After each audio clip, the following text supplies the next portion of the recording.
What's up, family? Get this video a big thumbs up. So, Senator Joni Ernest, who wasn't a big fan of Pete Hegseth at first, and she had two meetings speaking with Pete Hegseth, is now supporting Pete Hegseth for Secretary of Defense. The reason is because we, the people in the media, have voiced our support for Pete Hegseth, and the media or the legacy media is no longer centralized, it's more decentralized. So, there's not one entity in which we receive our information, and let alone the people has spoken and stood up. And for example, the people, as I'm speaking for, not only the people in the media, but the Navy SEALs emphasized strong support for Pete Hegseth to the point of 100 Navy SEALs that will march Washington, D.C. in support of Pete Hegseth if needed to do so. So my point is, the way legacy media used to be the only source of information, as we know, they can be biased, as we see from NBC, MSNBC, CNN, and all these media entities that have been around for a long time. But now, see, they have been so big on spreading misinformation at the cost of misinforming the American people to sway people into supporting public officials and who they are in favor of. And if you don't believe me, I will be showing upcoming examples in a minute. But the point is, we the people are more informed than ever, and the information isn't essentially coming from, like I said, these legacy media outlets, but from content creators involving people like podcasters, reactors, you name it, in which we are speaking the truth, doing our own research with receipts, which then exposes these legacy media outlets in their antics. So Senator Joni Ernest started supporting Pete Hegseth because we the people are the media, and they can no longer use legacy media outlets to make us look at certain things in the light of their liking because we know the truth. So people are willing to stand up and truly advocate for public officials that will be in positions getting paid with our tax dollars. And we should have the right to advocate as much as possible, respectfully and peacefully, I emphasize, and on every level of government, and not just allow things to just happen because they do. So she couldn't shut the American people out, and she got held accountable to look at the value Pete Hegseth could bring, just as we can see it, and being objective and emotionally mature and stop this personal attack slander, right? Information is not one way no more. So check this out, family. So DC Drano, he said victory. Joni Ernest confirms she now supports Pete Hegseth for Secretary of Defense. Make no mistake, you are the reason she did this. You, as in we the people. And she wants more wars and hates the MAGA movement, but we raised our voices and forced her to get in line or get the hell out of the Senate. Keep going. So it reads as follows. Washington, U.S. Senator Joni Ernest, Republican, Iowa, a member of the Senate Armed Services Committee and a combat veteran, issued the following statement.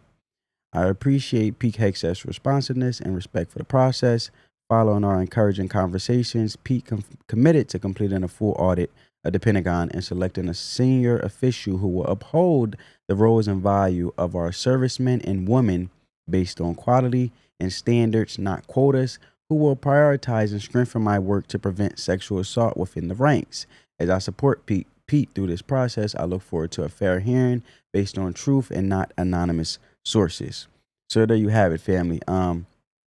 A lot of people could say something about somebody, but objectively, here, this is an individual who is qualified from his experience, and I'm glad to see things turn around for Pete out of respect for just focusing on the process and not the media slander. Just as JD Vance said about Pete Hegseth on the ground at North Carolina, when he was actually making sure that North Carolina victims of the hurricane remained on notice in regards of we haven't forgot about them.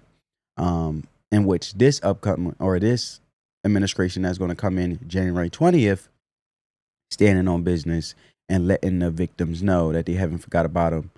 As we see this current administration, which will be moving out, I can't wait, because they're just sending billions of dollars over to other countries, but they want to send victims $700. But JD Vance made an interesting statement, and I did cover it. You guys can go check out that video where he said we're not going to focus on the media slander or an anonymous individual who throws ad hominem or personal attacks, calling Pete Hegseth a drunk, but instead we're going to focus and respect the process. And he's going to have dialogue with senators who want to speak with him and show what his worth is and his value that he can bring as Secretary of Defense, in which the Senate will have the final say in nominating Pete Hegseth. Okay, so with that being said,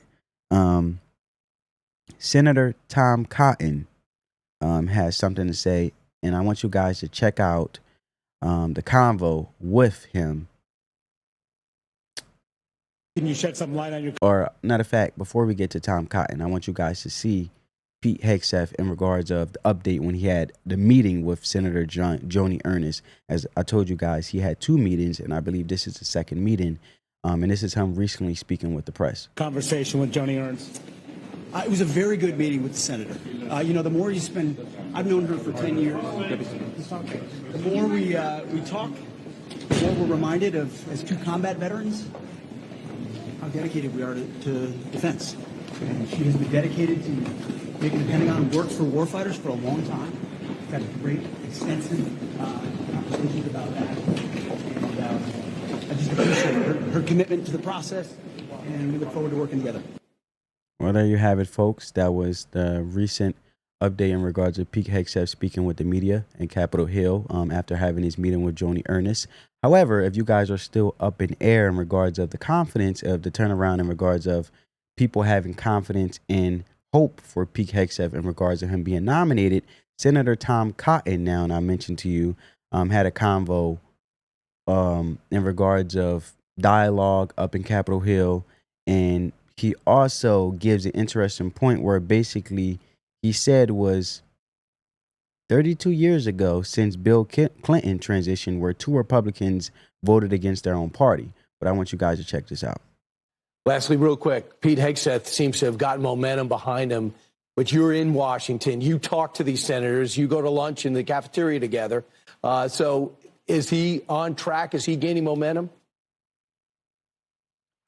Brian, I expect a Republican Senate is going to confirm all of a Republican president-elect's nominees. I had a good meeting last week with Pete Hegseth and with Pam Bondi. I know many of these nominees. 2 Arkansans have been nominated as ambassadors: Marco Rubio, Kelly Loeffler. Doug Collins and I served together. In fact, if you go back 32 years to Bill Clinton's transition, there are only 2 nominees out of 72 cabinet secretary nominees in which senators of the president-elect's party voted against him. So no one should be surprised that a Republican Senate is going to confirm the Republican president-elect's cabinet secretaries. Lastly, real quick, Pete Hegseth seems to have gotten momentum behind him, but you're in Washington. You talk to these senators. You go to lunch in the cafeteria together. So is he on track? Is he gaining momentum? Brian, I expect a Republican Senate is going to confirm all of a Republican president-elect's nominees. I had a good meeting last week with Pete Hegseth and with Pam Bondi. I know many of these nominees. 2 Arkansans have been nominated as ambassadors: Marco Rubio, Kelly Loeffler. Doug Collins and I served together.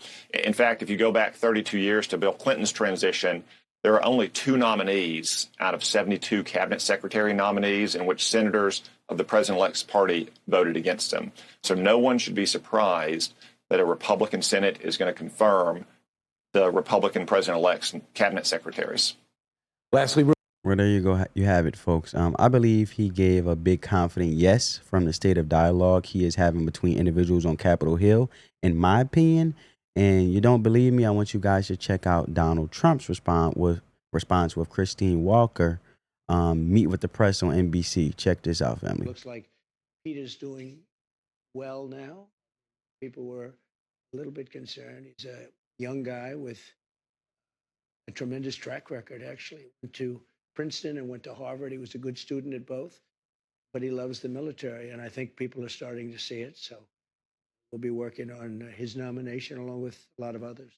Since you bring him up, do you still have confidence? Yes, I do. I really do. Very smart guy. I've known him through Fox, but I've known him for a long time. And he's basically a military guy. I mean, every time I talk to him, all he wants to talk about is the military. He's a military guy. Have you gotten assurances from senators that he's going to be confirmed? Do you think he can make it? No. I think he will, yeah. I've had a lot of senators call me up saying he's fantastic. You don't drink yourself. No. You've talked about how devastating drinking can be. How concerned are you that the person who you picked for this top job at the Defense Department, at least according to those who've worked with him, has struggled with drinking? But I've spoken to people that know him very well, and they say he does not have a drinking problem. Well, there you have it, folks. This shows me from Trump picks all the way down to his nominee picks. When it comes to Trump transition team overall, he has some fighters, you know what I'm saying, that will not only go up to bat for each other, but we all know you need a strong administration representing the country to get things done. So I'm glad to see Trump going to bat for him as he should, considering this is Trump's pick and a great one in my eyes. If the drunk slander was accurate, do you think Trump, whose soul's focus is executing and especially having trust with the American people, wouldn't have been dropped Pete Hegseth?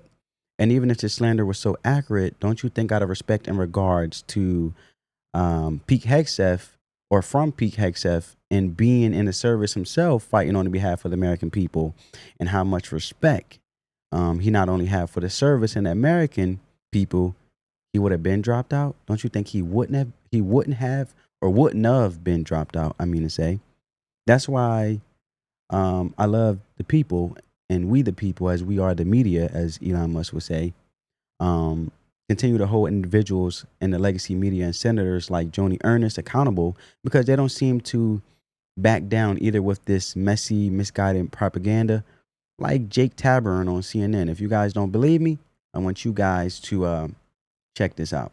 What I'm saying is, when you're talking about drinking at 10 in the morning, that's a drinking problem. Now, it doesn't mean that there should be a stigma. Then there's a lot of politicians that have a drinking problem, Jake.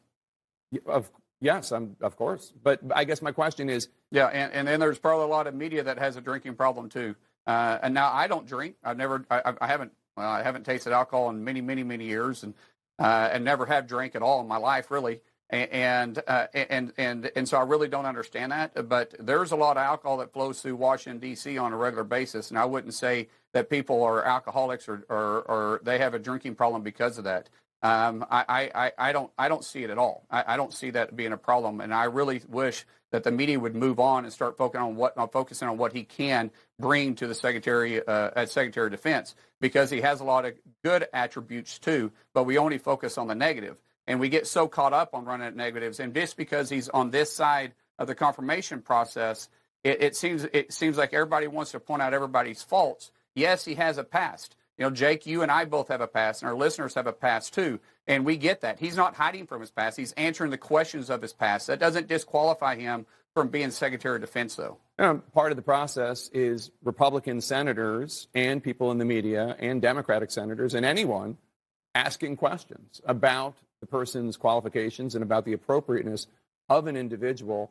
And a drunk reporter who's drinking at 10 a.m. for whatever reason is not in charge of the 3 million person Defense Department. And so there is a difference. Let me change the subject, though, because we're running out of time. Sources tell CNN that senior Biden administration officials are currently discussing issuing blanket pardons to protect certain individuals from potential retribution once President-elect Trump becomes President Trump. Okay, family, I'm going to stop it there.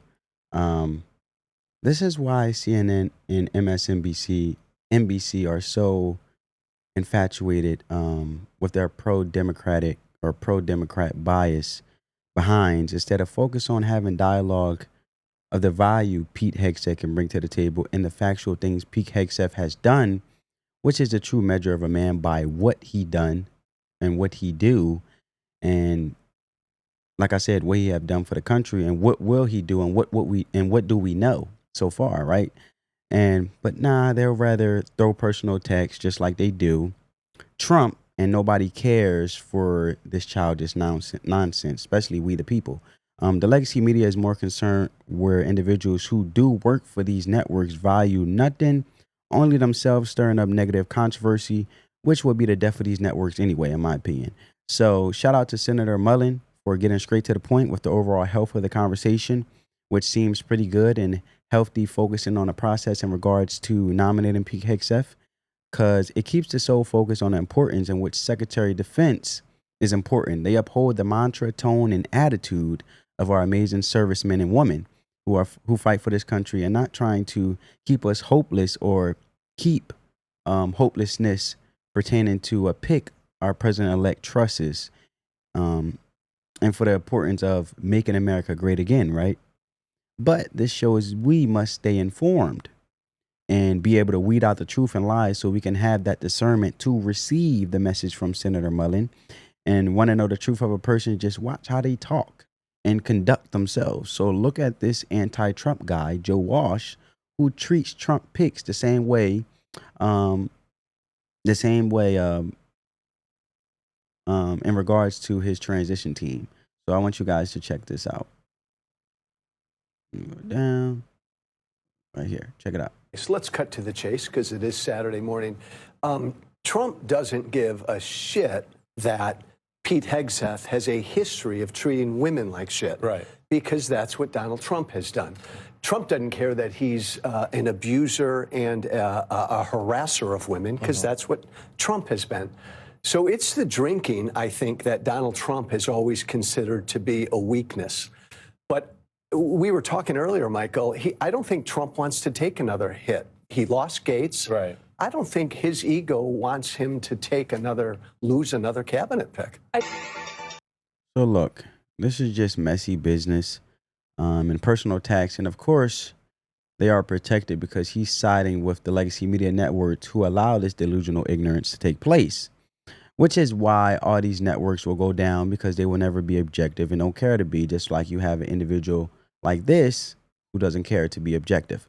But individuals like President Trump, Pete Hegseth, Senator Mullen, when the media and these individuals like Joe Walsh go low, the Trump team will go high. That's why you see Trump focus on what he campaigned on, which is borders, the American safety, public safety, affordability for Americans, and continue to also gain trust within the government and have being in transparency within the Department of Justice, and et cetera, right? And Senator Mullen willing to tell us the overall truth, as legacy media stick to slander, as you can see, like Joe Walsh on MSNBC. So retribution as a public official in these cases is doing what's best for the people and position you are elected for when it comes to your role. Qualified, though, not a DEI, folks. But on that note, I hope you guys enjoyed this video. I hope you guys got some value. But on that note, family, peace.